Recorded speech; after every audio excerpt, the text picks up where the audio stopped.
Wish, aku geram betul lah. Tadi isi minyak boleh minta isi pula.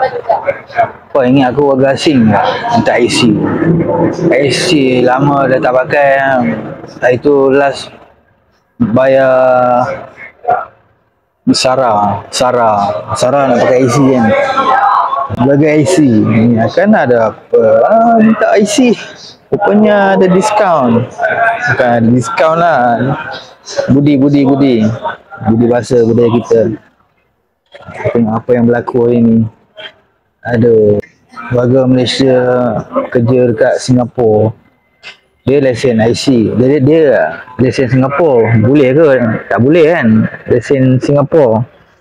Betul nak bincangkan supaya yang kerja dekat Singapura boleh, yang ada lesen Singapura boleh isi budi. Kau ada lesen, kau kerja kat sana, kau isilah kat sana. Yang sibuk nak isi kat sini buat apa? Kau isi sana lah, sana minyak kan lagi murah kan. Sibuk aja. Betul? Bandingkan harga minyak Malaysia memang adalah negara pengeluar minyak, mestilah harga rendah. Lepas tu nak beza-bezakan negara yang bukan pengeluar minyak tak? Aduh. Juruang sisi minyak disembur pelanggan wanita. Wanita lagi buat. Bengang diminta bayar RON 95. Disangka budi program petrol percuma. Kepala otak ni.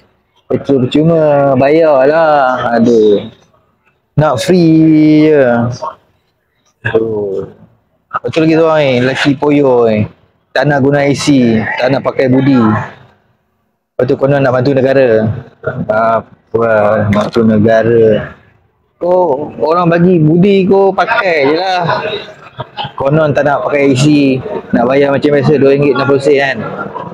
Aduh, poyo lah. Ini kita tu. Viral kat media sosial, marah dia bayar RM5 tapi yang keluar RM6.50. Yelah, kau bayar RM5, lepas tu tiba-tiba naik RM6.50. Oh, masalah RM6.50 ke untung lah. Sebelum ni kau bayar RM5, minyak naik kat pam petrol tu RM5.